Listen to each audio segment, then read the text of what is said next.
This is Football Daft with Stephen Purden, midfield dynamo and average actor, Chris Toal, target man, suspicious character, and with the top end of Stevenson,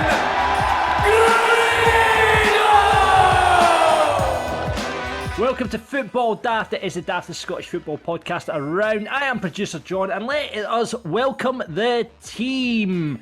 Now for a man who refuses to ever wear Crocs, it is Stephen Purden. Hi guys, just sitting here on a Thursday afternoon having a pint of Budweiser. I know. It's great. Aye, great. Still top of the league. We kept the zero. Yeah, happy. We'll get to that in just a minute. There's been a lot of chat about Crocs in the group chat this week. Disgusting. Disgusting. Grado, however, who is the other man we will introduce, you're desperate for a pair of Crocs, Grado. I'm not buying this for you, Grado, right? You're a man of style, right? I like your style, right? You're just saying it because it's something different. You don't really want to get them. You'd buy them and they would just sit at the side of your bed or in your wardrobe. Can I tell you something? I'm desperate for a pair now. Because do you want to know what? See, my father-in-law, he came in my house last night with a Stone Island hat on and a fucking pair of Crocs. And I was like, you look tremendous. I don't know how to take you. I was like, how are people reacting to you when you're like, in the petrol station and that? Because you've got that intimidating Stone Island hat on. You've got your big park on, and they Crocs, man. What kind of reaction are you getting? I think you look fucking tremendous. That's like he's doing like he's like the fucking Ayrshire fucking Bez, isn't he? He's like swaggering about, man, like a guy feel like the late 80s, man, not giving a fuck. Going like that. But you're looking at got a pair of Crocs on. What's the point in Crocs, man? They look comfy. And do you know what they look like? You look like a sex offender. I would agree. Mm-hmm. Well, I tend to agree about 10 years ago, but see now, right, when I'm looking for stuff, John, you know what I mean, when you're on stuff for the radio and you're on the Daily Mail website and stuff like that, right, try to get stories. The amount of celebrities that you see walking about and they look shite, but they look cool about it. I like that kind of no giving a fuck with the grey joggies and a pair of Crocs. Are you going to turn up to pant rehearsals with a pair of Crocs on? Aye, I want that kind of... I'm just looking... I want to feel that... Celebrity, I've never seen a celebrity wear a pair of Crocs. I've just googled image celebrities in Crocs. Let's have a look here. Who's wearing Crocs these days? There's the here's Crocs are here to stay, and celebs can't stop wearing them. Says it. This is what I say. But I mean, I want folk to see me in Tesco. Gee, I can't wear Crocs. Aye, but it's Grado, man. Disgusting. Awful. With a big pair of white socks, man. In In my bum bag. I could see it. Oh, How you doing, Grado boy? I know, too bad, son. How's yourself? Mate, you should get a pair for the big family bash. Oh, there's Helen Mirren wearing a pair of Crocs. God's sake, man. I want a pair of camouflage ones. John, is that a River Plate top? What is a River Plate top that I'm wearing today? Nice, like that. You're not today. You like it because it's got a sash down it. That's what you like about it. I'm more a Boca Juniors man, but I do like the top. No, I mean I do like the top. But Crocs are a big fat no. Well, guys, how do you feel? Let us know. If you're a Croc fan or you're not, let us know. Tweet the show at Football Daft, and you can catch John at Producer Mac. Producer Mac, yes. There we go. Right, Toal's not with us. Get well soon, Toal. He's come down with the... Pray for Toal, man. Pray for Toal. He's come down with the COVID, which means we've got the clean sweep now on Football Daft. Everyone's had it now, so hopefully he'll be back next week. But let's get into the football from last night. Oh, lots to talk about, guys. Whoa, let's first of all head to Ibrox. What's that in the bag? First of all, I did go to Ibrox last night. I was there because just before the show started, Grado says, "We at the game?" I said, "Hi," and he's like, "No, you weren't." No, it's just because the Still in Albion game last week. You went, "I'm not going to that." I wasn't going to that, man. And it's just when I seen because they announced that. Well, I don't want to get it. They announced it was the thing is, I was going to Old Trafford the next morning. I had me and my wee boy. I wanted to have a wee night with him watching the Rangers, comfy in the house. Because I know what it's like at a night game like last night. You're trying to get back at traffic and all that. But last night was great. I enjoyed it. You enjoyed it? I enjoyed just seeing the boys and being back at Ibrox. The 90 minutes. Seeing the boys and back at Ibrox. The 90 minutes in itself was fucking torture. That got in the way of the good times. But 3 points. That was the fear. I don't want to go through. I really struggled with that game last night. Same. The shit that was going through my mind. What you shaking? I mean, it took a long while to break Livingston down. 75 minutes till the goal came. I mean, it was big chances, couple off the line. But was it a case of Rangers weren't great attacking, or was it just that Livingston were so resolute in defence? You couldn't have argued if we went in there 2 or 3-0 up at half time, some of the chances we had, right? But it was just in the final third. A wee mixture of poor decision making and no luck, because the one Scott Wright has the chance, gets cleared off the line. The young boy Lowry puts it on a fucking plate. Just somebody gambling, you've got fucking 2 tap-ins there. So I think I'm going to moan about a certain individual. We've just brought him back. His name's Cedric Itten. Doesn't do enough for me. So I think a mixture of unfortunate getting cleared off the line, basically, and fucking poor decision making in the final third, man. Do you think you've seen enough, Bob? Itten? I'd seen enough before he went and loaned, mate, in my opinion. He's no for me. But I just want to touch on something I didn't realise until I got home last night. In one of my actors, Rangers actors, we call it, right? Have you got notes? My mate Gav Wright just sent this last night. Livingston's last 6 games, they've won 4, drew 1, and lost 1. That's a team that's playing no bad, to be fair. Well, what you see, the thing is, and I tell myself at the end, like, hindsight in that, because you're watching that game last night, and I had this Dean Burrett, and I'm thinking, what are we going to do next week at Parkhead? Total panty wetting material for me. I can't help it. It's just the way I am. But when you actually, at the end of the game, you take into consideration missing Aribo, Morelos, you take into consideration the weather, they take into consideration new signings trying to bed in. You take into consideration, as you say, the Livingston stuff. Actually, at the end of the day, it's not a bad result at all, and 3 points is all that matters. See, you're right, mate. You're bang on. And see the team, it's no coincidence when Roof, Arfield and Jack came on, they look better. See the team that finished that game. See if that team had started the game, it would have been a different story. Do you guys, the team will start Parkhead? Oh, mate, right. See Ryan Jack, see that 15-minute cameo for Ryan Jack? He was fucking sublime. Yeah. See that passing with intent, controlling the midfield, Arfield going beyond, fucking getting the what a goal. Roof showing a wee bit of quality. The boy Lowry and Osler a new signing as well. So taking into consideration, Nick, this weekend you're going to have Ryan Kent, Joe Aribo, you've got Arfield, you've got Ryan Jack, you've got Kemar Roof. They 5 didn't all start that game last night. Yeah. Kent and Aribo didn't feature at all, and the other 3 came on. So that is like 5 big fucking players coming back, man. And Ahmad Diallo. Exactly. The 35 million, man. Aye, man. Let's get to that. We'll get to the rumours. Sorry. We better watch this. Watch this as he come back and bite me in the arse. I hope he does actually. Say yeah, Grado's all over that. We'll get that in a minute. What you touched on Alex Lowry there, 90 minutes, you had a full 90 minutes. Talked about him on the draft. Man of the match for a lot of people. Sakala got it for a lot of other Rangers supporters. Lowry was my man of the match. See if Sakala,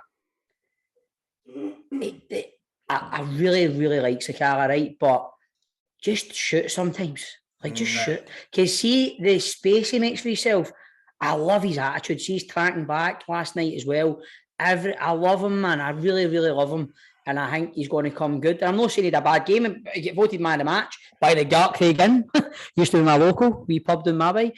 But you wouldn't know that, Grado, because you won at the game last night, mate. They were the match sponsor. Anyway, he just needs to shoot. He just needs to shoot. Yeah. Just shoot, man. Especially on a night like that. You've got fucking swirling winds, the rain's belting down. Just shoot, man.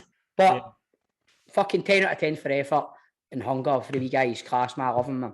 Got to touch on as well, Bob, got to touch on Scott Wright, because I actually had a bit of bone to pick with you a couple of months ago when you said you've seen enough, and I felt that was pretty unfair. I think he struggled last night as well, and I don't know what the crowd was.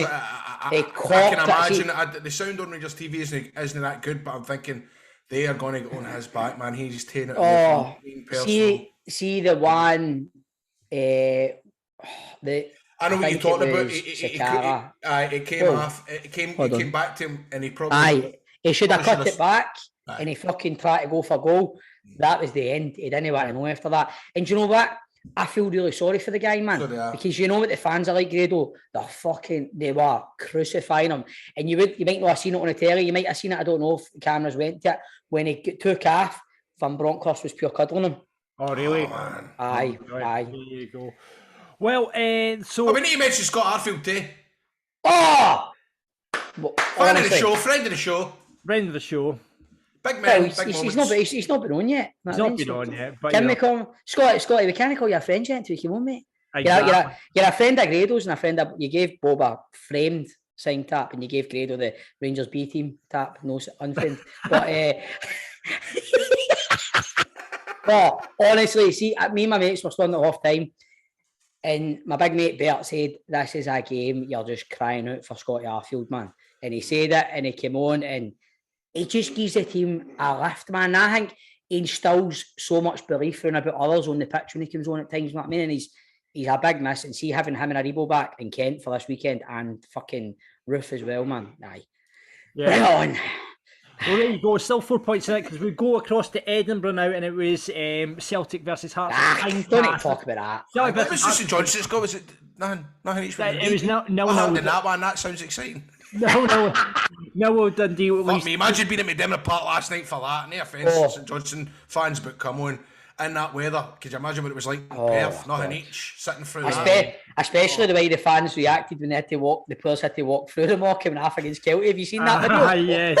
No. So Pray for you know, Perth. still tight at the bottom there. St Johnstone 2 points off of Dundee. They really need to get a win there. 6 points away from safety as well. St Johnstone, Ross County 1-0 up, and then Dundee They United lost 2-1. Yeah, score late, 2 late goals. Nicky Clark with a double, coming behind there. So that was a big, big result for them, and because they had a bit of loss of form. Ross County struggle there at the end, but let's talk about Tynecastle game at Tynecastle. Don't know if you've seen the highlights, guys. What a goal for that Japanese boy, Fantastic. man. What a strike, guy. I mean, it was really strange when you saw it. It seemed to go through Craig Gordon's hands, but the pace the boy hit it at, geez. It was some hit, but you're going like that recorded a wee bit like it Well, did go like through there, didn't it? It's like his hands are here and it went right through the middle, but fair play to him, man. Fair play.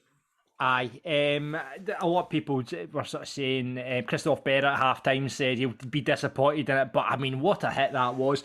I mean, Celtic go 2-0 up, then Boyce gets a penalty.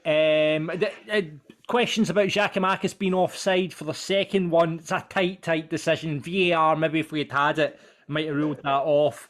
But Boyce then pulls one back for Hearts, really good finish from him, and then he has the penalty. And he missed it. Did that kind of filter through at Ibrox? We were sitting there. What are you laughing at? It's funny because did it filter through Ibrox? So I'm watching the Rangers game on Rangers TV, but I've got Hearts notifications on my Twitter to get the result, and it comes up Boyce has scored, right? Then it comes up Boyce misses the penalty, it crashes off the post and rolls along the line or over, across the line. That was it. Across the line was the words that they used. You're hanging this one in. So I text the boys that are in my chat that at Ibrox. It goes, by the way, fuck, Hearts have missed a penalty. Then I went, no, cancel that. That's him just tweeting how the goal was.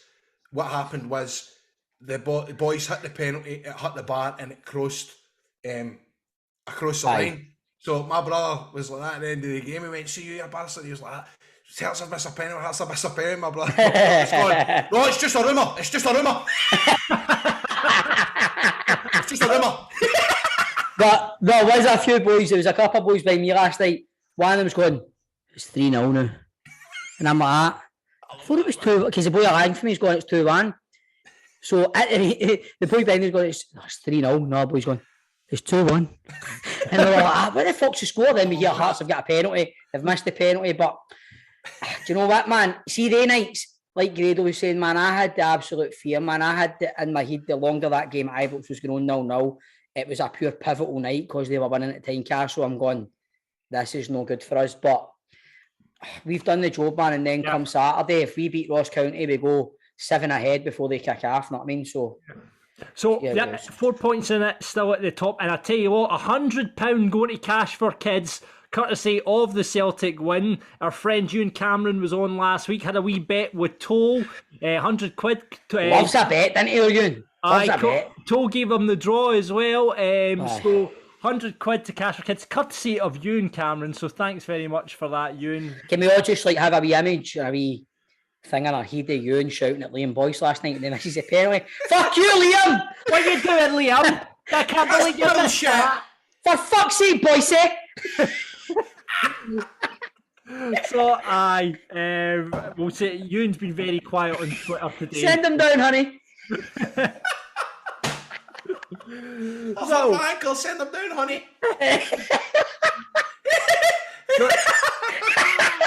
So what's else been happening in Scottish football? Sad news this week is former Celtic manager Wim Jansen passed away. The man that obviously stopped 10 in a row for you guys, brought Henrik Larsson to the club. Shame Toal isn't there. I would love to hear Toal's memories about Wim Jansen. But that's the thing with that guy, right? He is like, he stopped the 10 and he signed Henrik Larsson. He's going to go down in fucking folklore, man. That's incredible. Yeah. I know, it was just, obviously, it was like one season, it was mental how that, he built this team and then obviously left at the end of the season, was having problems with the club. But it'd be great if you've got any memories of Wim Jansen, please get in touch, love to hear them. But he was obviously, like you're saying, just bringing in Henrik Larsson alone, and the hair was brilliant. I didn't quite appreciate how much a fit the guy was in terms of what he'd done in his playing career. Have you seen Gio talking about him on Twitter, man? He really was in Holland an absolute icon. Absolutely. Fit, man, so sad. The big thing for you guys, Yanis Hadji's season is over. I mean, we were talking on Rangers staff and it's an impact injury. You're a fucking jinx, John. Sorry, You're a jinx. That's our problem. It's just an impact injury. I mean, big blow for you guys. He hadn't quite picked up the form he had. When you looked at, he was a numbers player last season. He was picking up enigmatic. He hadn't quite hit the heights he had last season, but still a big loss for you guys. You want to see a replacement brought in? Well, right. I feel like I'm constantly moaning about Scott Wright, but we need a player that's going to be able to play in that position. And I don't even think Hadji gives you a lot more in that position than Scott Wright does. The only thing in that position with Hadji is he's not got the pace. He's a number 10 basically playing as a winger. But losing Hadji now means more onus because only likes a Scott Wright unless we do, which is rumoured, bringing in that Ahmed Diallo from... The onus is on Ross Wilson to bring somebody in. Exactly, mate. The onus is on Ross Wilson to bring somebody in that's no going to sit on the bench and just to make up the numbers. What I improve the 11. Yeah. Well, Grado, you're on this Diallo from Man United, £25 million signed for them. He's only had a... Was it not 35? Was it 35? Was 37? It might have been euros. Just double check my mate made a good point in the group chat. I was like, there must be something about him if Man U paid 35 million for him. My mate went, Man U paid fucking 80 million for Harry Maguire. Exactly. You've been on YouTube, you've scouted him that way, Grado. You like to look at him? One of the best players I've ever saw. Brilliant. Of course he is. Of course. Another player you've scouted on YouTube, Grado, is Andreas Skov Olsen. Another great player that you've Would seen. give Messi a run for his money. Incredible. Go on by YouTube, man. Bring on these two. Like somebody said, a fucking 6'2" Danish winger who's struggling in Italy coming to Rangers. That sounds sexy. Reminds me of fucking God. I mean, but it's what I said, because obviously I get uncomfortable when I start talking about the Premier League in front of you. But people say he's not got a game, but he's playing a team where there's Rashford playing, there's Ronaldo's in the team, is it Sancho? Cavani, Sancho, fucking... Aye. I know. No, exactly. So, I mean, he would probably do the job. I believe there's not going to be a sell-on. You won't be able to buy him. There's not going to be... Well, mate, if they paid 35 million for him, even if they included an option to buy, Rangers are like, aye, they bother. The other way Rangers, talking Rangers, is Bacuna could be on the move. He's No, he's away. He's away to Birmingham. Is he gone? Is he gone to Birmingham? He's away to Birmingham. That's happened. Aye. Yeah. Was it just on a free, or was there any money trying to change? It's not been revealed if it's a loan or a permanent. It's not been revealed. It just said he's Alright. away to Birmingham. It's a bizarre one, that, because my friend that was on the phone telling me we paid $2 million for him. I didn't think that was the case, but looking at there was money, it seems to have been undisclosed, whatever. But whatever, by the by, it's just not worked out for my top. One of the players that looks like he's got the ability, but his attitude stinks. When he can be fucked. Aye, aye. Mikey Johnson for Celtic could be on his way to Aberdeen. Stephen Glaston Ooh! bring in him for a bit more pace and attack. That's a good signing for Aberdeen. It would be a good sign for Aberdeen if they can get him. I mean, Mikey Johnson seems. I mean, there's so much depth. He's on the peripheral of being a good player. Yeah, absolutely. Yeah, He's not been really hampered with injuries badly though. Yeah, I think he's kicking on 24 now, as well. I think it's Aye. that kind of age about. Probably needs that kind of move to get regular football. No, absolutely. And Hibs are looking to reinvest as well. They've got obviously $3 million in the kitty.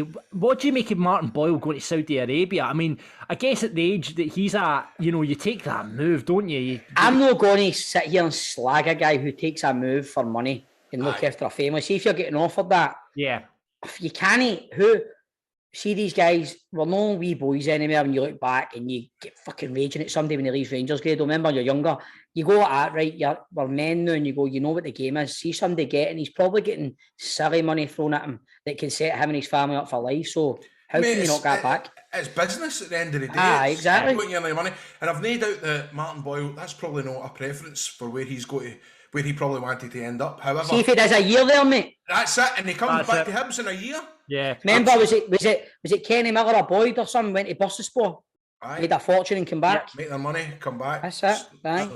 Here, guys, there's someone got out their sick bed and about to join the podcast this week. There we go. Oh, here we go. Here he comes to the podcast, getting out his sick bed. Right, we're there. We'll just wrap it up when he comes on, right? As if that's how it's done. Right, okay. Right, John. Right, yeah, we'll do that. Stephen Purden on. I was there the whole time when you said that. Are you alright, Toal, man? I should have let that go. Shut up, come on. What a fucking buzzkill, man. Get back off. Right, you want to try? You want to do it again? Right. No, mate, won't be. It's shite now. It's Sorry, fucked up. yes, it's fun. We've already talked about Celtic, Chris. Welcome to the podcast. How you doing, mate? You feeling all right? You look shit, lads, to be honest. How is it for you? It's just like a really bad cold. But I can't believe I got it after me and you being immune to it, Grado. I can't believe it. I know what you're saying. I was actually when I got the best was Grado in the group chat, man. We've got a panel group chat and he's like, my body's just fucking immune to it, man. I think in 10 minutes in the group chat, boys, I've got it. And I was blaming yous, man. You need to do a test. I was like, no, it was you, Scott Fletcher's like, go and do a test, and you're like, no. And then you done it, you're like, I've got it. I saw happened to me, like we had ran out of lateral flows. Right, so Keane got it, and we got the lateral flows. We had like 2 left. Done the first one with him, and it came up negative. Right, so I texted his mum like, it's come up negative. He'll be up the road shortly. Right, and she went, go and send his test up with me. Well, I don't know why she said that. Right, so I went, I know, bother. I went into the bin. I had to go into the bin to get it out. When I took it out, it had 2 lines. Oh, that's just, no. That's what happens. That's just like 3 quarters of an hour after it. That's exactly what it was. 35 minutes. I took mine just as we bought this house when we were in Nicholas Moss, and I left it on the worktop. We had lunch, and I went back to it 35 minutes after it, and it had 2 lines. Chris, before we move on to the next bit, we're just talking about the game last night, Celtic Hearts. What do you make of it? Did I make it? Well, don't you make it? I'm still waiting on my cheque being cut. It's going to cash for kids, Chris. It's going to cash. I know, but I better be presenting it. It was me that won the money. It better say Chris Toal donates £100. Right, okay. Do you get some? I want one of the big cheques and all, and I want it to go. I want it to go viral. Mate, you can't, mate. It's the loser that needs to donate it, mate. You can't. It's the loser. Surely he donates it in the winner's name, though. No, I donated it in my name when he won the bet. I donated. Stephen Purden donated 50 quid. Paul, see if you're that bothered about it, why don't you just put a ton in and naughty children in need? Aye, mate. Mate, you like your ass whipping these days? Right. I am children in need. All right. Toal, you might be arse with a ton now, man. I know, man. Sitting in his conservatory. I know, man. But I've had to get fucking medical treatment because of that. Or the tenors have been wiping my arse with. Chris, what do you make of the game? See what I said last week. It's the same again. Celtic were I know exactly what you're going to say, mate. outstanding in the first half, and then we just fall away in the second half, and it happens every fucking week, and it's becoming worrying. It really is becoming worrying because we're going to drop points because of this, and we were lucky not to drop points last night, to be honest with you. If you had 2-0 lead to hanging on at the end of the game, it's embarrassing at times. But see when we're playing, we're outstanding. We're really, really, really good. But it's as if the energy levels aren't there. And remember, I said that last week, Stevie. My mate said to us at half time, you were obviously 2-0 up and we were standing and talking, and my mate says, see if Hearts could get one back and keep pushing Celtic because they'll fall away. And I said, that's what Toal said. I says, Toal says about 65, 70 minutes, they're on their feet. And that's exactly what my mate was saying as well, that his mate and what, because a Celtic fan said the same as you. Mm-hmm. Yeah. It was a good debut for O'Reilly. I thought he played really well. He got man of the match, Chris, didn't he?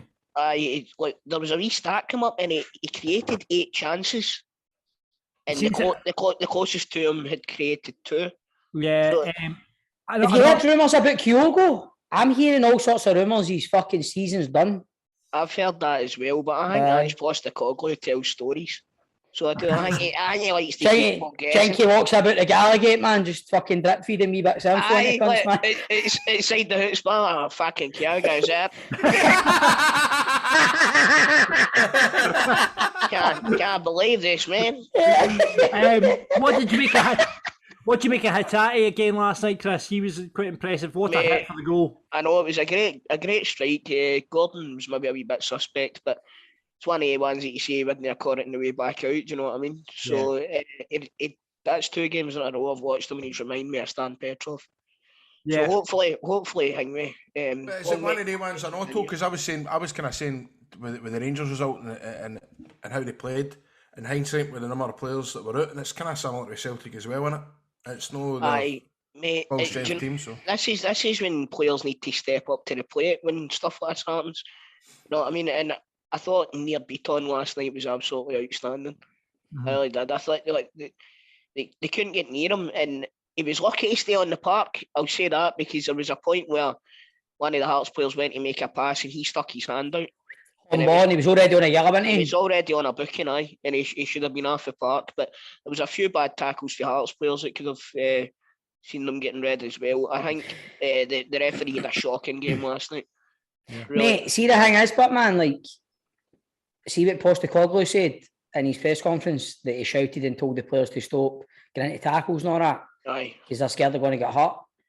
Do you think teams are just going to do that? He's all the time now, but... Well, I think I was saying to Ryan last night, we've got the first 2 halves of the first 2 halves, the first 2/3 of the team, the strike force in the midfield should take care of itself. I think we need a couple of bruisers in defence that are going to put a bit of fear into teams, because we are a bit powder puff, to be honest with you, and we seem to be getting a hell of a lot of injuries, so there's something going on that I don't know what the story is.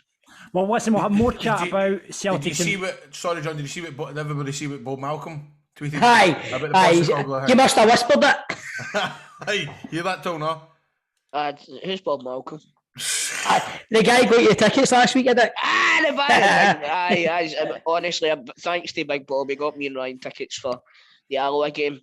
It was fucking shite, but it was good to be back it was good to be back in the football. Aye. Listen, we'll have more chat about Celtic and Rangers on Celtic and Rangers Daft, which combines next week ahead of the Old Firm, so that should be interesting.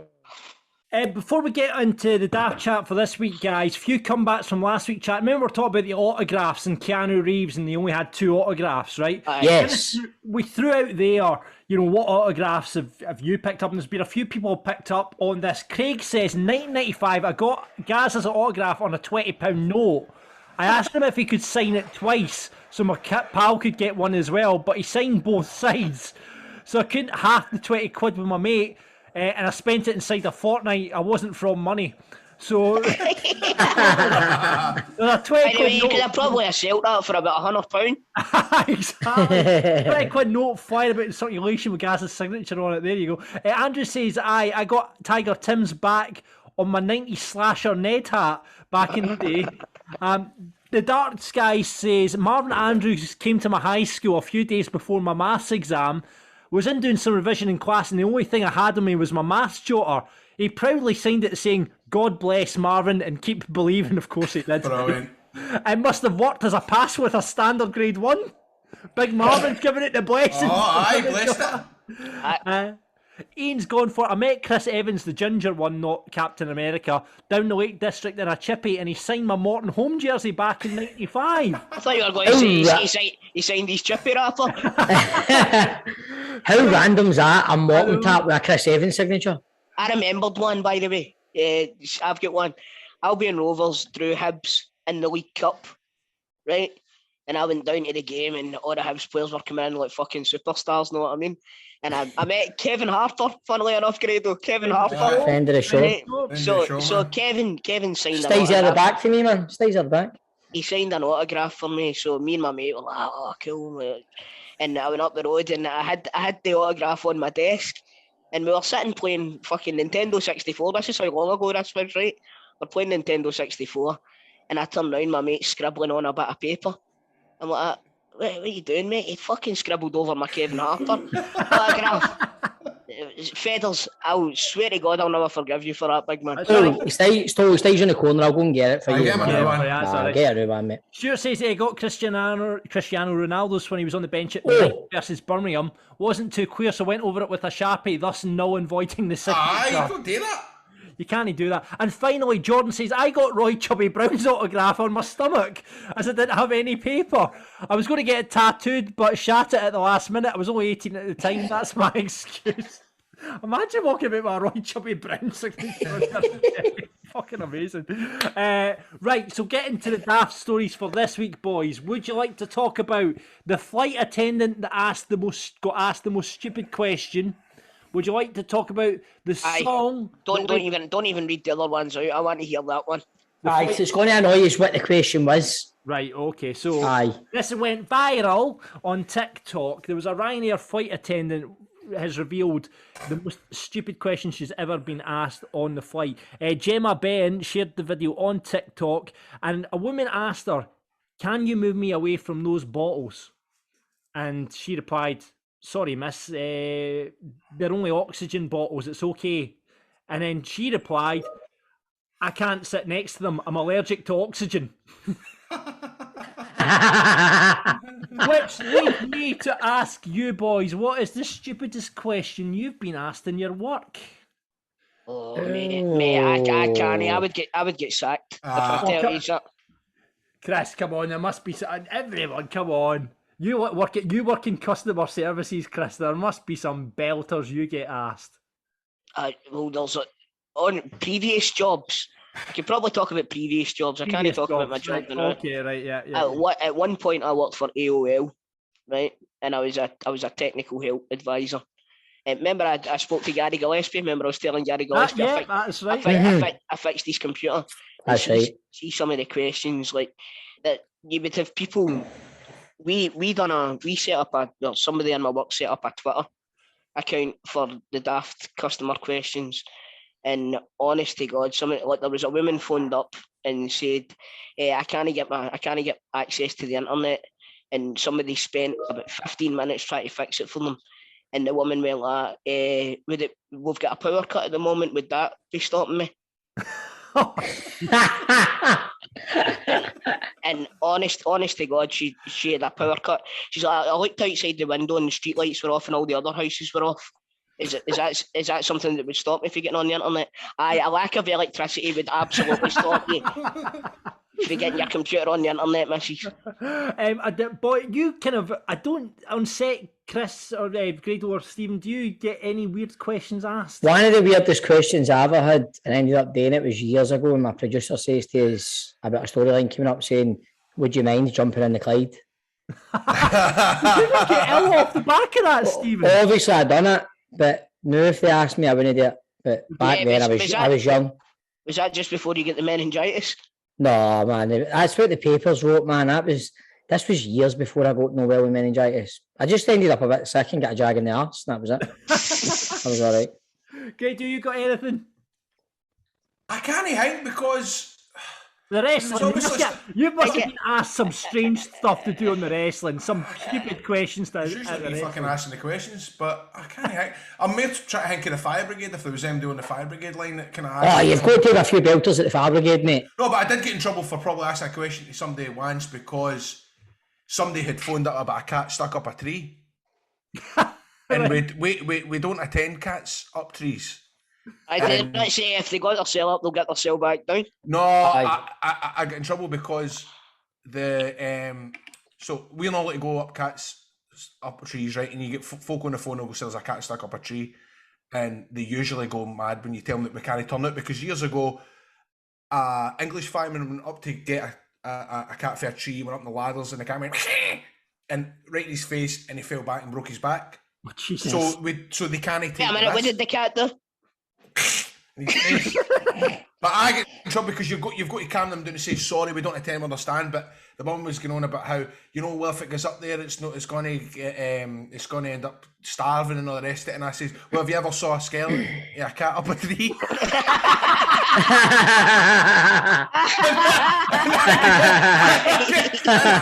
Fucking angry. I can tell. Fuck. That's very good. That's very good. Very point. So, if you've got any stupid questions you've been asking at work, get in touch with the podcast. We'd love to hear from you next No, week.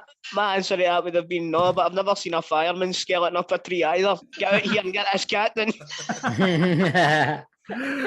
Get in touch with any of that sort of stuff. Later on the show on Football Daft Focus, the big story in Scottish football, one of the big stories this week has been Livingston throwing down a challenge to a bunch of wrestlers. We're going to speak to the main man behind Livingston's social account, Dave Black. He's going to be on the podcast. On the big question off the back of the African Cup of Nations, looking for your worst goalkeeping displays. There's plenty of those. Football Daft moments of the weeks. Grado, have you got 3 riddles? I forgot about that. Brilliant. I've always got 3. I've got one. You've got 1. I've got 2. So we'll It's make because of that up chair 3. came. And on teammates, it is Champ Man legend, Falkirk legend, Dundee United and Aberdeen midfielder Mark Kerr. Oft. It's now time for Football Daft Focus. It's our new part of the show where we look at something happening in Scottish football. We talk to supporters, we talk to clubs, we talk to podcasters. And this week, we thought we'd get someone on from Livingston because our sister podcast, Wrestling Daft, we talk a lot about football wrestling crossovers. And it's all kicking off in Livingston. Dave Black's on from the club. Dave, tell us what's happened. Bizarre, absolutely bizarre. We played last week, and after the game, we tweeted just about Stefano Mayonga and Jason Holt both playing particularly well. And I'd put on the Twitter saying that the two of them were the best tag team since the Hardy Boys. Off the cuff, didn't even think that half the fans of anybody 25 or younger would even know who the Hardy Boys were. And never thought any more of it. And that was on the Wednesday morning after the game. So the Wednesday night, it's not as glamorous as folk think, by the way. I'm sitting in the house on Wednesday night in my shorts watching the telly with a big bag of crisps and my phone starts and it's the Hardy Boys had replied kind of calling us out in response to claiming that Holt and Mayonga were a better tag team. So they replied saying, do we think they're better than the greatest tag team in all the space and time? To which, now, absolutely quite bizarrely, at Christmas time, the boys were meant to be going down to Newcastle for their Christmas night out, and it got cancelled just with everything that was going on with COVID. So on the last training session before Christmas, Davy Martindale said, listen, if you want to come in to training wearing all your outfits that you were going to wear, because they were all going to go as wrestlers in Newcastle, all dressed up as different wrestlers. So that night, that morning in training, they all came in, they were all dressed as different wrestlers through the years. So just purely coincidentally, we had photos of all our boys already in wrestling gear. So I went straight back to the Hardy Boys with all our guys on the pitch, all dressed as Macho Man and Hulk Hogan and Kane and all this, saying like, you any place, any time, use name it, we'll take you on. So they came back. It was kind of going back and forward that night, and listen, it's a bit of fun, but it was good. It seemed to kind of get a bit of traction amongst the Hardy Boys fans, and our fans were quick to jump on the back of it as well. So it's good fun. That's superb, mate. What you need to do is get it sorted so that the team comes out to the Hardy Boys entrance music. Aye, do that because he would tweet it out. Exactly. He would love that. And you know what? That's the sort of thing that gets you onto Soccer AM and all that and gets you lots more followers. I can still remember Fandango years ago. Remember his song was played at... he ended up number 3 in the British charts. Aye, man. They played it at Everton, they played it at Ibrox, Fandango, because his song was mega catchy. And they ended up playing it, and as Bob Toal says, it cut the charts. What I would say is, see if you do play that music, expect a cease and desist for Vince. There was a boy who replied on Twitter when we put the photo of the guys in the wrestling gear asking if we had the rights to wear all the costumes. That's a wrestling fan. That's a kind of shit they come out with. Gimmick infringement. No truth in rumours, Edge and Christian are signing in the January transfer window then, no? No comment. It wouldn't be like Livingston to sign a couple over the hill strikers. Well, obviously, Dave, we have a man in this podcast that could make this dream match happen. Jason Holt teaming with the big man against the Hardy Boys. Grado, can you have a word with Matt? I will text him now, right? I thought you were talking about Stephen, sorry. Oh, no. Mate, I am wrestling daft, me, honestly. He's a wrestling star. He come on at the pavilion the last show. And I've wrestled Davey at the garage in Glasgow as well, you know. So I've been around, man. Mate, I wouldn't be wrestling any of your boys. Like last night, mate, who's the boy who came on last night? The big centre forward. He's about 7 foot 2. He's with our bro, big noobs. Oh my God, man! Me and my mates were sitting going, "What size is this guy?" Grado like big noobs as if he knows who he is. No, honestly, I was like that last night. See when he come on, I was like to Stephanie, "There's big noobs. He plays well. He was our bro for 6 months." No, Dave, did you not bring a? He's brought another boy on as well, which is his tall, wasn't he? He was massive as well. Aye, so big Caleb that we just signed for Aston Villa on loan as well. So two of them are 6 Because, mate, honestly, man, see them the game and on 1-0 towards the end, I'm thinking, you're going to get a free kick or a corner, and one of the two are just going to absolutely fucking, honestly.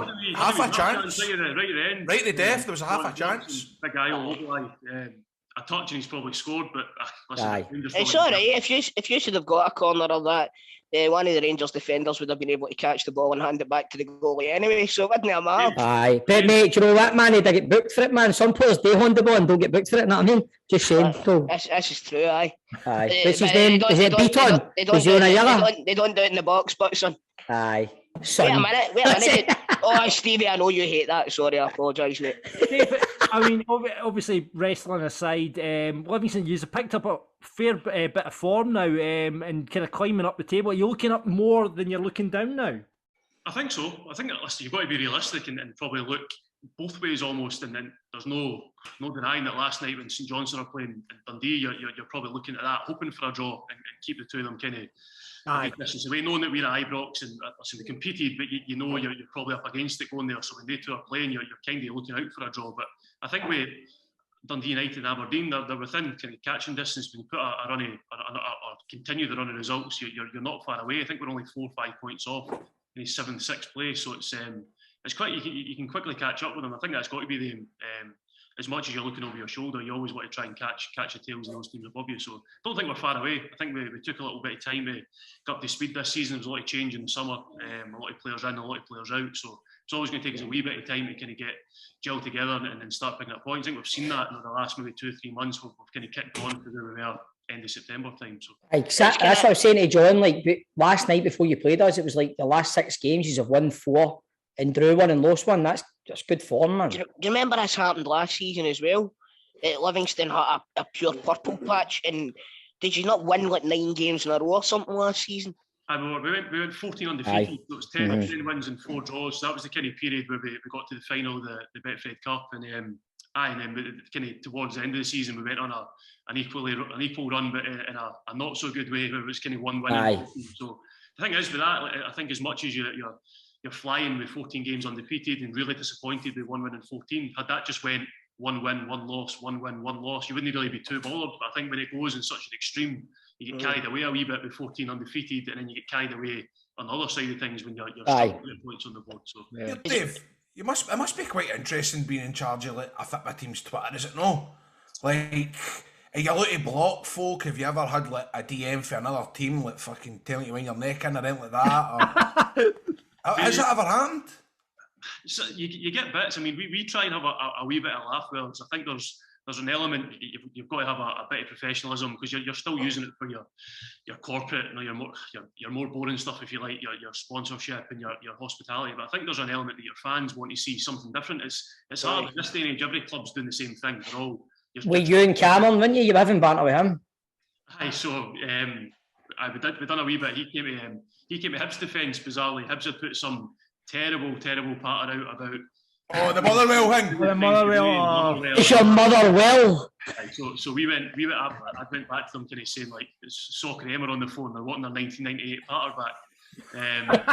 And of course that was it. Like, just Hearts fans were on it, and everybody was just getting stuck into Hibs. But for some reason, Ewan decided to kind of jump to the defence, and he came back with, this tweet's got more likes than you've got fans.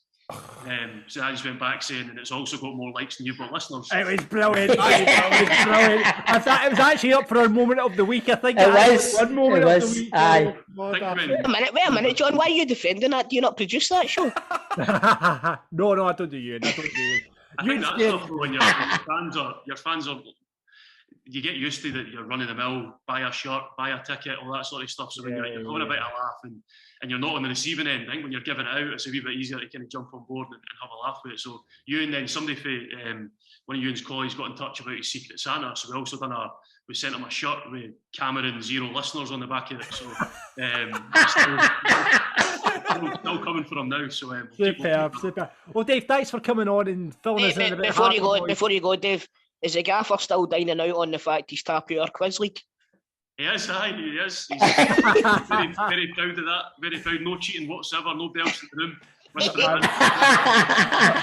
I know. So Hibs on Saturday, and then that's a massive game. The Spaghetti had next week, St Johnstone. Do you think if you get a win against St Johnstone, do you think then it's like we're kind of safe now? I think so. I think, listen, there's no reason why we can't go Easter Road on Saturday and then pick up 3 points here. I think we've got that little bit of confidence just now. Okay, lost last night, but as I say, you're not going there expecting much. But I think performance-wise, there was plenty of positives to take away from Ibrox. It's probably the best. Listen, we've never played brilliant, but it's probably the best we've played at Ibrox, trying to match Rangers a little bit. Admittedly, Rangers without 3-4 big names, but I think the boys, given the run that we're on, played okay last night. We'll go to Easter Road, and the Hibs. Disappointing result for them last night, given Motherwell were down to 10. So we'll go there, try and pick something up. But I think you're right. If we can get 3 points on Tuesday night against St Johnstone, you're probably looking at the gap there and hoping that you're not going to drop off enough and St Johnstone pick enough wins to catch you. So I think it is a big game. But for us, the Hibs comes first on Saturday. If we can get that win, it's even bigger. So. Absolutely. Well, Dave, thanks for coming on Football Daft. Really appreciate that, mate. No worries, all the best, mate. All the best rest of the season, bud. Thank you, pal. All the best. Football Daft's big question. Now, boys, we've been watching the African Cup of Nations, and there has been some horrendous goalkeeping in it, hasn't there? But we've got to put a shout out. You saw the story, I'm guessing, the Comoros, who managed to get through to the last 16 against Cameroon. Now, 2 goalkeepers were ruled out with COVID, and 1 goalkeeper was injured. So they had to put their left back in goals for this last 16 game. And to be fair, they only got beat 2-1, and the boy played pretty decent. Aye, but did you see the goal? But aye, mate, I see it. You know what? He's actually forgot he's a goalie, hasn't he? He put his hand behind his back. He's in case he's going to give away a pen, man. So I heard he was feared to save it in case Rangers got a penalty. But it wasn't the worst goalkeeping in the tournament, I have to say. That leads us to the question this week, on the big question: what is the worst keeping display you've ever seen? Or I've got it right away. Cammy Bell. Right? Oh no, that wasn't who I was thinking about. That wasn't who I was thinking about. That wasn't who I was thinking about either.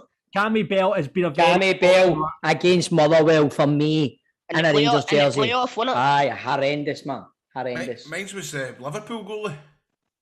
Oh, Karius to the Champions League. Aye, that was a bad one as well, mate. That was a bad one. Do you remember? I thought you meant just for our team. Aye, probably. No, it could be any team. Do you remember Massimo Taibi's debut for Man United? Aye, through the legs. Aye. Twice too, flung 2 in, remember? Aye. Horrible. We've had some horrible goalkeepers at Falkirk, I have to say. By the way, you've had some belters and all. Oh, we've had Tim Krul, Casper Schmeichel, all that sort of stuff. But some absolutely. Gordon Marshall, Ian Westwood, Tony Parks, ex-England winner, Tony Parks. Let's go to the listeners though. Tony Parks. Tony Parks. Ex-England international. Tony Parks. Tony Parks is Spurs goalkeeping coach now. There you go. Funny you're saying it. I remember a game Celtic were playing Hibs, right? And Hibs didn't put a sub goalie on the bench, and it was back when you only had 3 subs.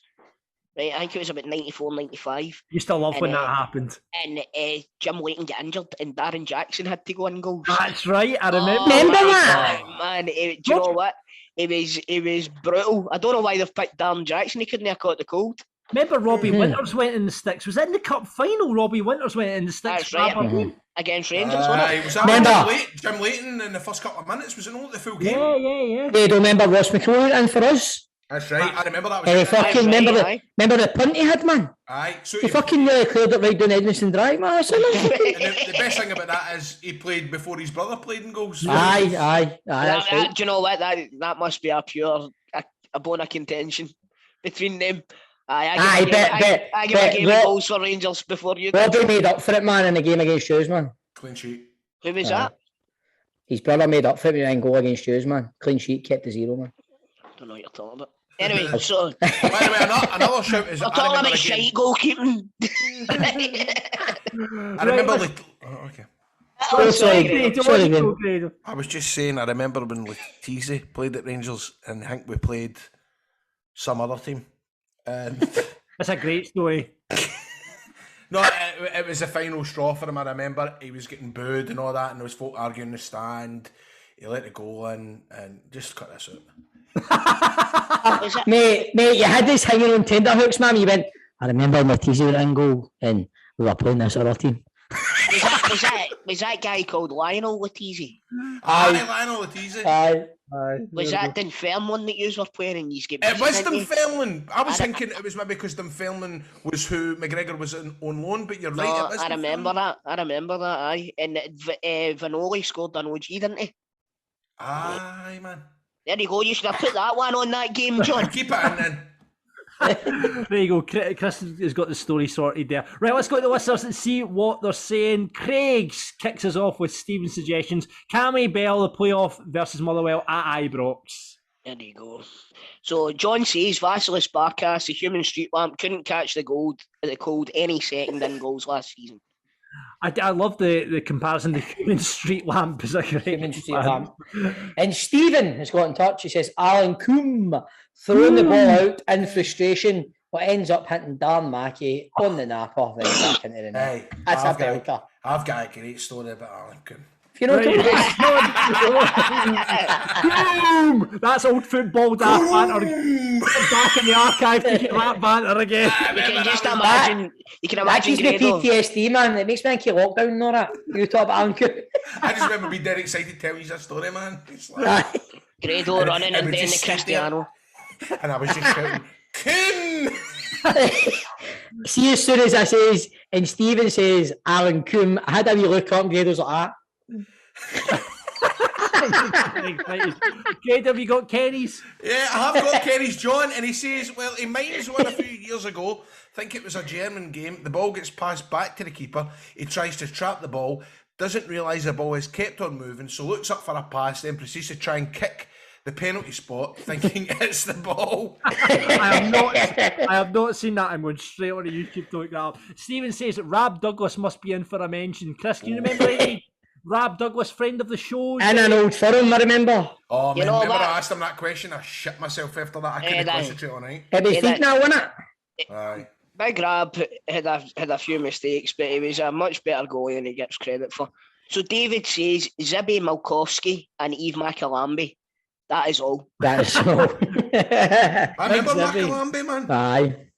Stephen says Grado's one was talked about earlier. Carrius in the Champions League final for Liverpool against Real Madrid. 2 huge blunders. Throwing the ball off Benzema for it to trickle into the net. Then a long range effort from Bale fluffed through his hands. Martin, It says pretty much anytime Barkas has been in goals for Celtic, it's like watching a T-Rex with goalie gloves on. Very descriptive. Very descriptive. Michael goes, Peter Shilton, an international goalkeeper being out-jumped by the smallest man on the park. I'm assuming that's the hand. The hand of good. Yeah. Dude. Stevie, you're up. Do you know you, mate? Oh, is it me? Right, Declan says Leo Fazan. Oh my God, that's a horror. Declan must be a Falkirk supporter. Is that a bit of PTSD there, John? Oh, Italian goalkeeper. We got him from Kilmarnock. He was murdered. But he was on the books. He was on the books at Celtic for a long time. That guy. Oh, was he? Absolute murder. I wonder where he is now. Sean says, my 6'4" pal, David Mackay, getting lobbed from the halfway line. And he's put his Twitter name in as at David Mackay 1995 if you want to look him up. John Payton says Cammy Bell's punch thing for Rangers versus Motherwell. Aye, that's fucking horrendous. John, I've just seen the next one. Yes, I get it. I get the next one. Connor Hazard making his Twitter password Hazard1. Is that true? Did he not get hacked on Oh. Twitter? Yeah. Grant says 5 words. On you go, Tom. Grant says 5 words. What's the goalie doing, Tom? Aye. Nah, it was fun. It's shite house today, man. He's never lived it down, man. It's funny, man. It is funny, but it is funny when you listen to it back. It is a player profile playoff with piesports.com. They are bringing the taste of Scottish football to your doorstep every week during lockdown, and they're still going with favourites such as Scotch, steak and gravy, macaroni, and I tasted this at the weekend, the doner kebab pie. I'm getting mine tomorrow. Aye, it was good, man. It was good. Absolutely brilliant. Do you have the steak and sausage as well, boys? You try that one? No, we got the doner kebab, man. Oh, the steak and sausage is good as well. Listen, you can get them all from their website, piesports.com. Give them a call, 0141 739 9999. They will deliver free of charge to many postcodes across Scotland. You can get them in for the games at the weekend. On to play for the Pies today. He's a Rangers supporter. It is James Robson. How you doing, James? Not bad, yourselves, boys. All good, mate. Thanks for coming on, mate. Wait, James, you said you come on here, you were at the gym. Good on you, mate, because I'll tell you what, I'm struggling. I want to get to the gym. Good on you. What you got to do, I want to know as if you're on a diet or something now. I'm just cutting out all the shite. I eat Hannah Kiss and chocolate, man, so I'm just... And you're on to win pies, James. This is not a good idea. Listen. That's the best part. I'm just in for the gym and now you're on to win pies. You can try their new Caesar salad pie. Aye, it's got doner meat in it, but right, guys, we're going to switch it up this week. We're obviously hitting Old Firm week, and everyone's getting a bit nervous about it. James, are your nerves starting to kick in for you? No, not yet. No yet. I got Evo's back, you know what I mean? We'll be firing all cylinders. Right, okay. What about you boys? Are the nerves starting to jingle a wee bit for? No, mate, I'm fine. I've even thought about it. I'm alright. Aye. Well, I tell you what, this is the game we're going to play since it is Old Firm week, right? And this is our last show before the game next Wednesday. What I'm going to do, right? We usually do the players, but what I'm going to do, right? I'm going to give you a date and the score of an Old Firm game. And all you need to do, right, is give me the scorers in that game. Now, slightly different this week. First to 5 wins, right? And if you do get one scorer wrong, the play hands to the other person, all right? Right, do we need to buzz in? No, you don't need to buzz in. I'm going to flip the coin and see who goes first. Right, okay. So is it 5 games then you're doing, John? I've got a list of games here. It's the first of 5. All I need is 5 scorers for. So if you get. So it's not like so if there's like fucking 3 goals in the game, you get the 3. That doesn't count as just one. No, that's just you get the 3 points. You'll get. So are you doing Old Firm like Toal v your man? I think we'll do Old Firms. I think that's only 4. So we've got James, who's a Rangers supporter, versus Chris, who's a Celtic supporter. Me and Grado weren't involved in all, but just if nobody gets it. I tell you what, if they don't get it, guys, I'll hand this play over to you guys. You can give them the answer. Right, Chris, heads or tails? You call it. Heads. It is tails. So James gets the go first. Okay, you understand the rules, boys? Yep. Right, okay, James, play starts with you. We are going to 17th of October 2020, and it was Celtic 0, Rangers 2. That was Celtic 0, Rangers 2, and that was at Parkhead. Who got the 2 goals for Rangers? Come on, James, that's easy, man. Come on. Connor Golson. Yes! Connor Goldson with 1. Who got the other one? You know, score 2. Aye. He scored 2. Well done. 2 points for James. Should I knew that 'cause I had COVID that day. There you go. Right. Is that how you remember football games? Amazing. Off it in the Right. shop, didn't it? Okay, 2-0 to James. Let's move on to the next match. Rangers 2, Celtic 3, 11th of March 2018. Who were the 5 scorers in that match? And this is for me. No, this is for James. Please, still with James. This game's shite. I'm not going to get a shot at it. Was Josh Windass one of them? Yes. Windass Yes. is one. Right. Oh, blame John Dent. One of them was you know. What's that? Bailey was one of them was you know. Dembele, yep. Who else scored for Rangers, man, that game? Fuck. Oh, okay. I'll So tell you've you, got one man. Celtic. You've got one Celtic scorer, one Rangers scorer. Toal shite at this, man. Toal's raging. Look at his face. Is that James on 4 already? This is pish. He's on 4 already. It should go 1 scorer. Oh, Toal, dry your eyes, man. Fancy. Did Daniel Candias no score that? Yes! 5 Who are you? Also, I'll tell you this now, he's looking it up. I'm a fuck. What? Fucking looking it up. He's looking it up. He's a cheating bastard. Oh, hey now. Well done, James. Oh, Toal, always defeated, never cheated, eh? Or always defeated. Wait a minute, No. I never even got a shot. Right, okay. Right, I okay. haven't even got a shot. Right, James, I tell you what, if Chris can get the equaliser, we'll go to a tie break. I'm going to give Chris a shot. So you're on 5. If he can equal your score, we'll go to a tie break. All right, Chris, can you name the other scorers in that game? We're still Rangers 2, Celtic 3. We have Dembele, we have Windass, we have Tom Rogic and Edward.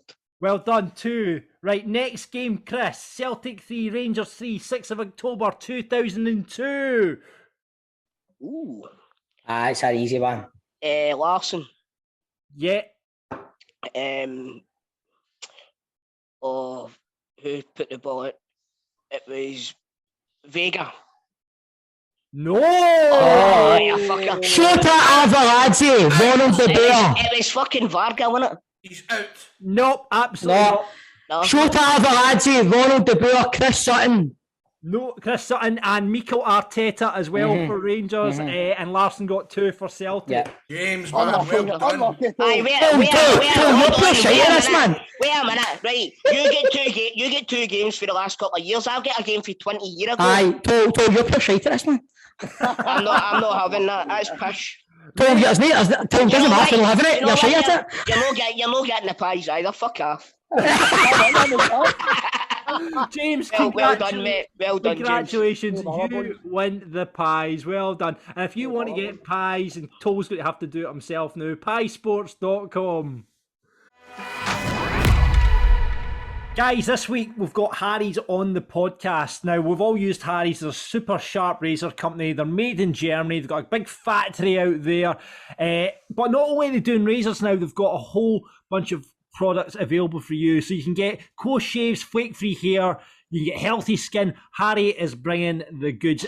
And here on Football Daft, we've got your chance to try a trial set for only the cost of the postage. And what is in that trial set? You're going to get the expertly engineered weighted handle. You're going to get 1 5-blade cartridge, which is easy for me to say, complete with precision trimmer. You're going to get a handy foam and shave gel for effective lubrication. It foams up really well. You're going to get a travel blade cover as well for that, so you can take it about wherever you go if you're in a hotel or whatever. And they've got the free shower gel thrown in there. Boys, you have tried Harry's. You're all a big fan of it. It gives such a great shave, doesn't it? It really does. I'm going to be honest, right? And this is serious with Harry's. You get sent stuff, and you know when you've got, you've got your own wee procedure, how you shave and stuff like that, and what you use, right? When Harry's came, I didn't think much because I thought, well, it's just shaving. But when I started using Harry's, and I used the handle because the handle it's like this wooden stuff, but it's got such a good feel to it. And the blade is it's right nice and thick. And when you shave, you don't need to keep going hour and hour and hour. You do it in one swipe. And I'm honestly not exaggerating. Aye. And once you start using Harry's, you'll know what they mean when they talk about And how good the they are. shaving foam's beautiful, man. The shaving foam is tremendous. I love putting that shaving foam in my face because it leaves a nice wee kind of perfumy smell after it as well. Yeah. And I remember we spoke about Harry's before, and I remember using it because I'm not clean shaven a lot, but when I use Harry's, and when we're doing panto and stuff, we had to play like women, so you had to have like clean shaven faces, and beautiful, man. Obviously not a woman for Coatbridge then. But I mean, it's the shaving gel. It smells like the shower gel as well. It's got a really unique, lovely citrusy smell to it. So it's absolutely cracking. So you can have a shave in the shower, get the shower gel on. You're ready for the night. And now that everything's opening up again, night suit are back, which is good news. Do you know what I was going to say, John? Like, obviously, a few weeks ago I had the beard, right? But I was in the shower a couple of weeks ago, and I tried to straighten my beard up a wee bit. And I made an arse. I'm not going to lie, I made an arse. So I had to shave the whole thing off. And that was the first time I had used the Harry's razor for a long time. And I tell you what, it went through it like a hot knife through butter. Yeah, absolutely. It's absolutely tremendous. If you're a connoisseur of shaving, give Harry's a go. You won't regret it. Well, you make a good point, Toal, because I don't even think you need to be a connoisseur of shaving. You just, once you go to Harry's, you realise what you've been missing out on. Aye. And it makes you a connoisseur of shaving. That's it. It's like getting into wine and cheeses and stuff like that.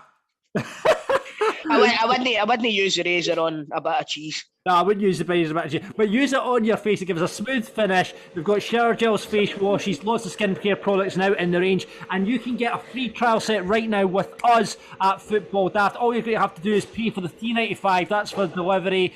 You'll get your shower shave on the go with this. Harrys.com/daft. Harrys.com/daft. That's all you have to do. Just head there right now to start your shave plan.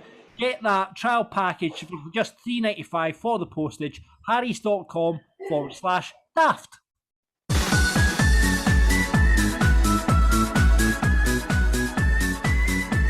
It's now time for Grado's 3 riddles on Football Daft. Welcome to Grado's 3 riddles. Honestly, Grado, you need We're all just going to call it Welcome to Grado's one riddle. we might as well change it. I've got one riddle, man, because I just realised, and it doesn't make sense either. It's shite. Right, okay, well, I've got some as well. So it's the point in the show we get your minds working. Last week... Sometimes. Wait a minute. Does this mean Grado gets to play this week? Aye. Yes, that means Grado gets to play because he's only got one. So last week, before we start, Grado's one riddle, and then I'll give you another two. We threw You were like Adele there, Grado, man. What? You were like Adele there, man. Because you've got no riddles, man. You've let the fucking punters down, man. My show's not ready. I'm sorry, guys. I've had a busy day. I'll FaceTime you. You know, with the COVID and all that, my show's not ready. I'll phone everybody using Gee's a riddle.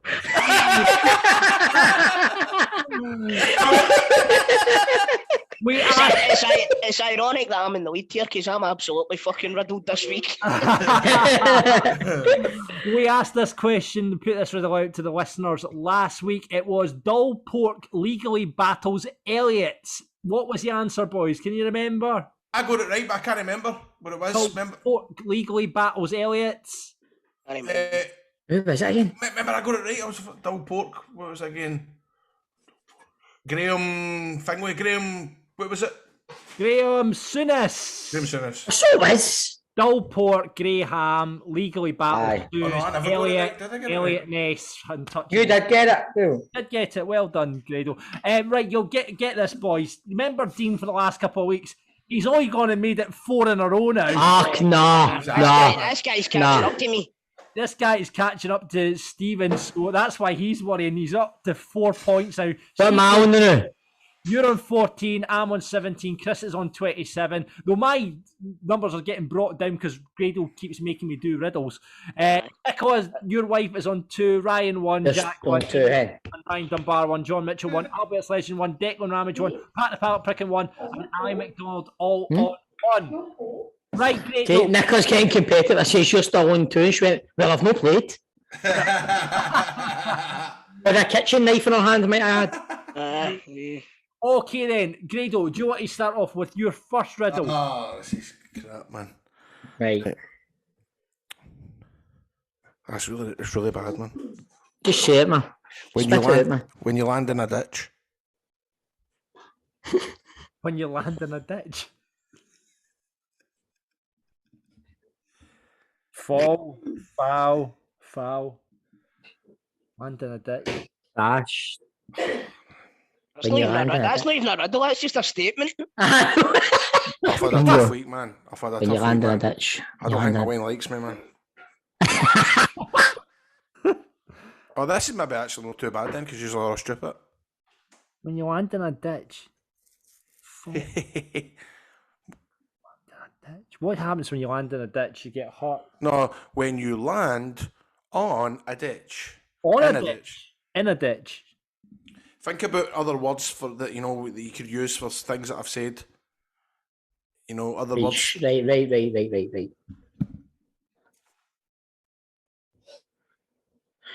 But now I'm paranoid in case John might have done it the weeks I wasn't here.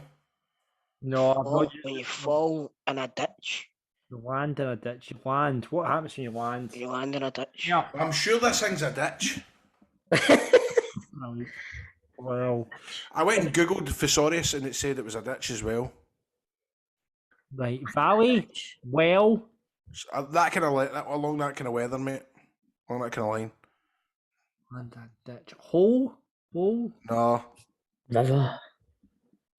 Ditch. I'm tapping out in this one. I've not got the first fucking idea. Ditch. No. Huh? You're googling ditch, John. I can tell you're googling ditch. John, don't be good. John, McInerney! For fuck's sake, you're talking. No, it's for you. You're fucked. No, you're out, John. Right, John, you're fucking sitting going like that, your fingers there, man. You don't even something about it. Absolutely fucking brass neck. What you like? What is it? I go ditch. Hold on, ditch. I know that was so blatant. Just tell us, Grado. Just tell us. London Dykes. That's right. That was all right, actually. That was all right. That was all right. Right. This game now. It's very popular, Grado. Right, okay, I'll give you 2 then. Grado, you're in play now. Right, here we go. Goliath's nemesis is between black and white. David Gray. David Gray. Chris Toal, I've made that. How long are you taking to make these up? Right, I'll get right, Grado. Okay, you Grado, turned up with one. It shouldn't take us fucking half an hour to get them. Right, okay, I'll give you another one. Right, here we go. Mafia boss's village near Stirling. Mafia boss's village near Stirling. Don Telacutri. Almost. Don Goodman. Don Hutchison. No. Nuno Capuccio. Near Stirling. What is it again, gangsters? What is it? Don Alloa. Mafia boss's village near Stirling. Dollar. What's a village near Stirling? I know, that's what I'm trying to think, man. Denny. Denny. Don Denny. Don Bannockburn. You might struggle. You don't know if you don't know the area. You might struggle. Hold on.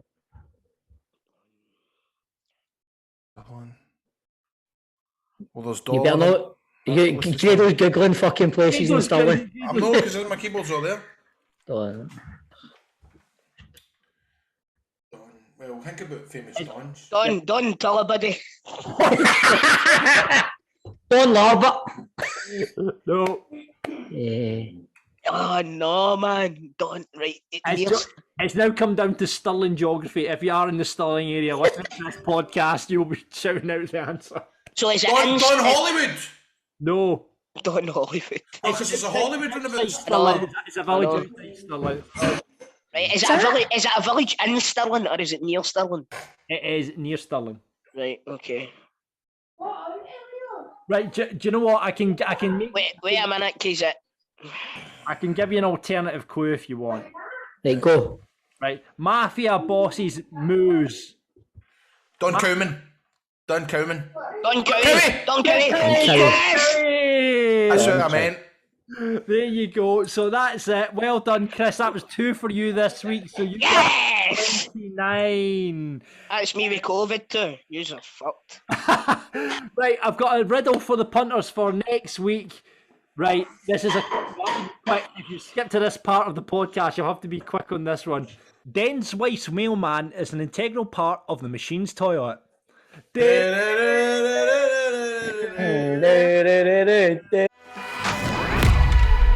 It's time for the football daft moment of the week. Last week's results are in, and the nominations were as follows. Chris, it's the worst score we've ever seen on this feature. Maeda's sudden impact got 0.7%. I'm gonna. Sorry, mate. It says a lot about our listeners, man. It really does. Next up with 7.3%, it was listener Callum's nomination of James Forrest explaining to Hattati they'd won man of the match. That was on the bench. That got I actually watched that after I hadn't seen it. It was actually quite funny. It was. Second place, I can't believe this didn't win it. Stephen Purden's nomination of Kevin Clancy's incompetence, which means winning this week with 52% of the vote. It was great. Oh. Campbell for FIFA 23. Well played, Grado. Now, Grado, as you nominated and you won the vote last week, you get to nominate. Is that no another one you came up with for him, John? Probably, yes. along with this next one. Grado's come well prepared to the podcast. So, Grado, if you're not sure what it is, just look in the group chat. John's just messaged you, mate. Yeah. I did actually see this, so you can stop talking shite. Right, okay. Okay, Grado, what's your nomination for this week? Right, so here's the story. It happened at the Dutch Cup at the weekend. Ajax were playing Excelsior, and it's actually quite emotional because in the 89th minute, Devin Plank, who is a football player who's recovering from cancer, what happened was he came on as a substitute. But what happened was the Ajax and Excelsior players, they stopped what they were doing and they ran out to the touchline, and they all gave him a guard of honour. And it was a really, really emotional moment because it was good to see him coming on the pitch and just... You're a big fan of him, mate, aye?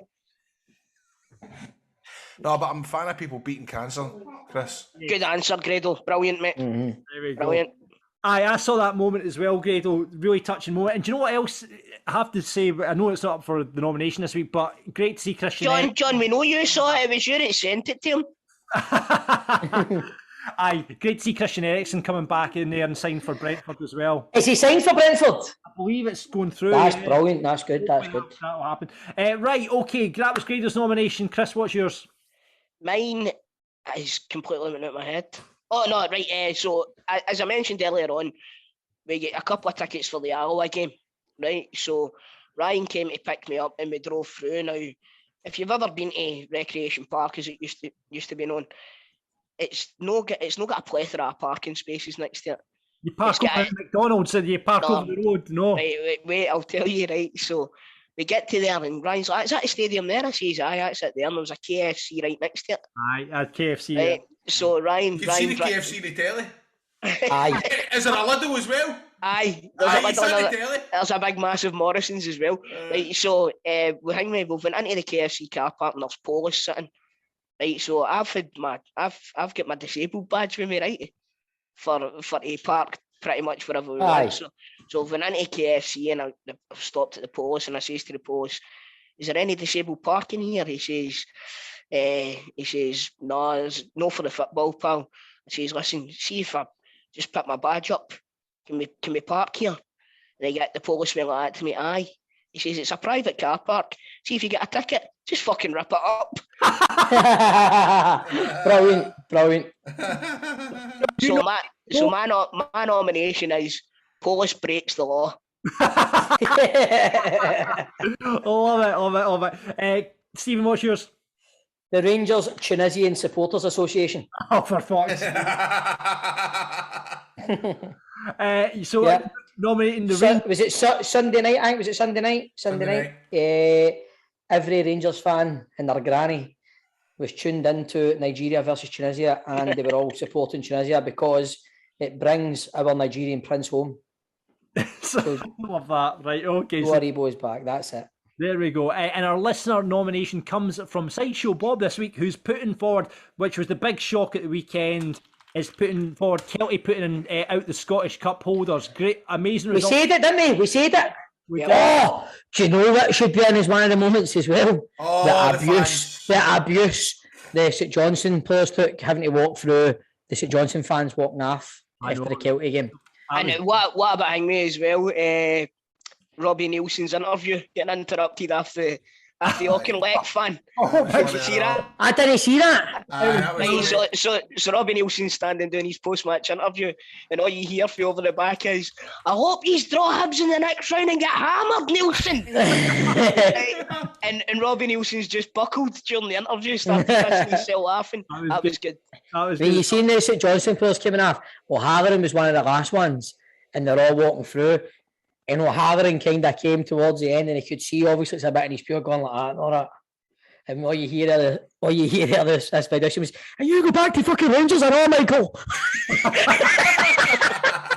I love that. So that is this week's nominations. Grado's got Cancer 0, Plank 1. Brilliant, love that. Chris, what's yours? Polish breaks the law. Stephen? Rangers Tunisian Supporters Association. And coming from Sideshow Bob, Kelty Cup shock. What are you having for your football daft moment of the week? Vote now. Get involved on our Twitter at Football Daft Pods.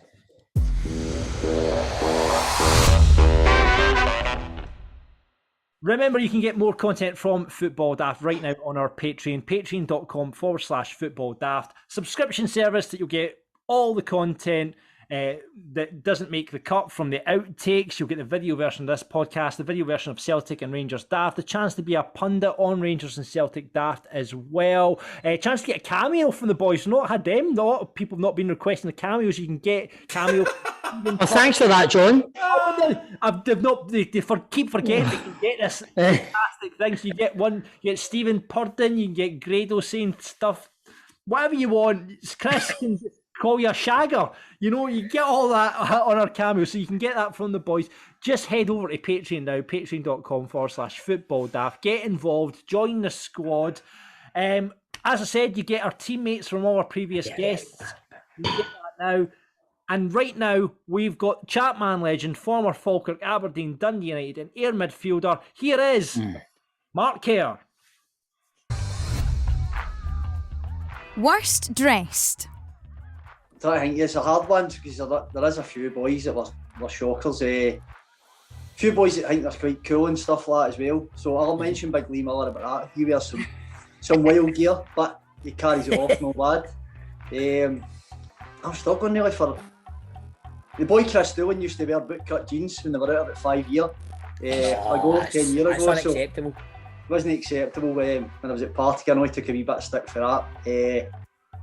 But apart from that, mate, it's a few boys. Bootcut jeans are going to come back, aren't they? They're going to. Cut a year's time, I think. Aye. Then Big Doolan will look like the fucking cock of the walk. To be fair, he sorted it out at the time I met him again at Ayr. He was alright. They weren't too bad, but tight ones. Aye, he was trying to pull them off and the young trackies and that by that point. Moaniest. Probably me. Yeah. Aye, I don't know if I can say Andy's money when it's me as a player, but we John Baird. John Baird's the worst. He's a moaniest guy. He's wanting to rip people's heads off at half time and all that. He doesn't get a pass in the box. Baird would own up to that 100%. Really bad. Who do you want to back you up in a We fight? spoke about Yogi when I was only a young boy, so you could walk out the park at any time and felt as if you could do anything, give a wee bit of cheating. Yogi the backed us up. That was a league season. The season we won the league, we had a few players like that.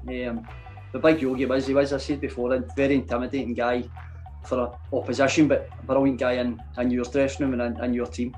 It's funny thinking about that, innit? Football players going, fuck it, man, I'm getting tore in a day, man. Yogi's playing alongside me. Exactly, man. Yogi's been, I fucking feel invincible, man. Yogi's winning me. You know what I mean? Yeah, it's a bit like that. Sometimes the managers as well, you can feel the manager on the side, you know, he'll back you 100%, so you can go, you know, you can just take it that wee bit further. He'll back you up, so I'd say that. Best looking? Charlie Mulgrew's the best looking guy. He's the coolest guy. Charlie is. But Big Lee Miller and Phil Kane were close together, Chris, you know, the two of the boys. Top for it at Falkirk in the younger days. Phil Kane is not even the best looking person in his house. Hey, who is the teacher's pet? Teacher's pet? Tom Tywell at Falkirk. Tom Tywell. John will know that because John, he was a fan's pet and all, wasn't he? John, Tom could do no wrong. Mark, you could do no wrong as well. You're the fans' favourite and all. Aye, alright, John. John, man. John. He's not going to Shaggy. That's what I was going to say. every single thing Mark saying when he mentions Falkirk, John sitting last. I've been chatting up for ages, man. You're not going to take him for dinner first, John? Fuck's sake. Anyway, I'm fearing in case that camera goes down a wee bit, that's all I'm going to say. Most skillful? Wee Sonny Luco was brilliant at Aberdeen. Oh, yes. Wide player. Sonny was class. Sonny was very, very good. But it's, you know, it's like you move from team to team, you just think about the teams you've most recently played with. But years ago, there was some brilliant players that. But Sonny, he was class on the wing, and he's went and had a brilliant career. Obviously, went to Rangers, so the boys would have probably liked him there. Just a short spell, but he was. Yeah, he was great. One of the players we wished. Well, I kind of personally wished we'd got him a bit sooner. Do you know what I mean? Or had him for longer. Yeah, because he was really good, man. When I think of him, I just see the 3-2 game at Ibrox to Sonny Luco. Aye. Did he score twice or one? I don't know. I think he scored first. Was it first? I don't know. It was a peach, man. He kind of cut back Cruyff. But he always was, even at Aberdeen, man. Even at Aberdeen, he saw him and you like, man, he's too good. Aye. Worst trainer? Jamie Adams, boy, at Ayr. But Jamie would honestly would train one day a week, most of the time. So he was the worst trainer and he only done it once a week. It was unreal. He hadn't really. Ian McCall was brilliant at that. He would always have boys that didn't sometimes did a job even though we were full time, and he'd get the best out of them because Jamie was magic on a Saturday. But training wise, he was horrific. Aye. You always hear that with people that are bad trainers end up being class acts on the pitch, but didn't you? Aye, there's been through the years at most teams there's always one or two. So there is. You've always got one or two there that you're. Me being Money, you're always trying to shoot at them and all that kind of stuff. But you always get your one or two that are just do it at their pace, you know what I mean? Aye. Who never gets the round in? Obviously, we've been out, had a few swallies together before, but who never gets the round in, Mark? And your dad's pub Toal and all that, aye. I can't think so, know what I mean? Aye, you know what I mean, Marky boy, me and you have been out a few nights and that, mate, aye. You know what, go and take a fuck to yourself, boy. You know a good time. Tightest boy. Brilliant if you say Toal here, mate. I always stand my round.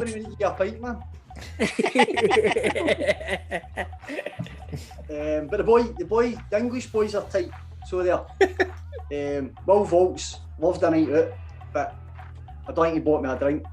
What a boy he was too, amazing on a night out, so he got away with it. But English boys, I find always dip the kitty. The round, aye. Always say they'll take the money for the kitty and all that. Aye, they just take it. I'll take the kitty money and that shoe, don't see it again. They've got a limo up the road. Biggest bam up merchant? Big Charlie was class at winding people up. To be fair, Charlie's one of my closest kind of mates in football. So he was brilliant. Was you with him on Sunday? By the way, I didn't see that until yesterday. Shocking, man. Shocking. As in, shocking that that's even in the paper, but that's by the by. But anyway. Aye, isn't it? But I only see. I don't buy the paper because of that. I've bought it for years, but my mate sent me a picture of the big man with the top off. So you sure you never? It's one of the ones like you're saying earlier, but man, it's one of the ones you see him with the top off. Probably had a few bevies. He still looks tidy as fuck, but didn't he? I just like anybody else. He's had a few tins of a beer poured over that, and all he's still looking good. I don't know what he's celebrating for if it was fucking last Sunday. Do you know what I mean? I'm just celebrating being up the road, Chrissy, for a swallow for the boys of Kirky. We'll need to chin you for his phone number so we can get him on the show, mate. Aye, we do it too. Good laugh. Top shagger. Aye, the guy came into my head, that Canny mentioned. He's been into much. Been into much more for that. I'm trying to think who's not got a blood here. I see people say all the time. Aye.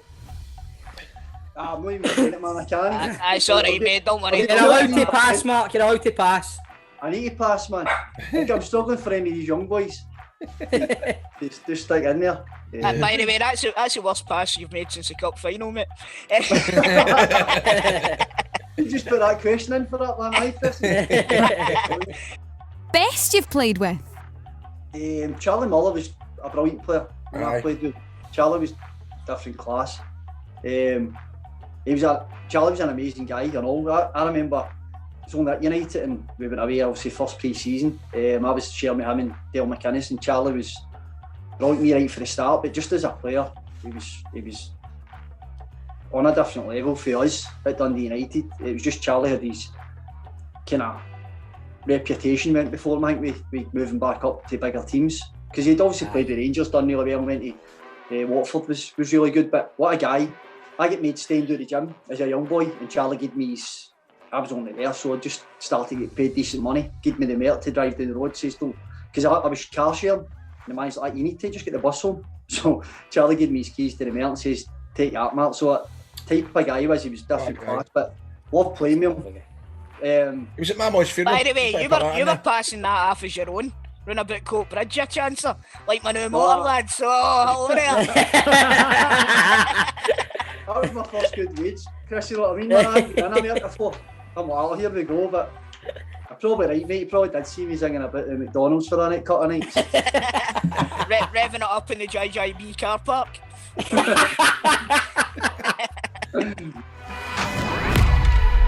So that's it for this week's Football Daft. Thank you very much for listening. Thanks very much for Dave from Livingston for coming on and talking about the Hardy Boys chat. That was lovely.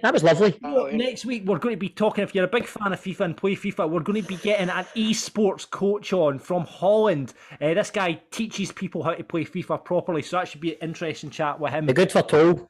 Aye, exactly. He'll need it. If you want to get involved in our Patreon, you'll get lots of added bonus content. You get outtakes from this show, and trust me, the last 20 minutes of the show have been fucking all that on the outtakes. Patreon.com/football daft. Looking ahead to the weekend games, boys. Ross County Rangers. That's a 12:30 kickoff. Quite confident.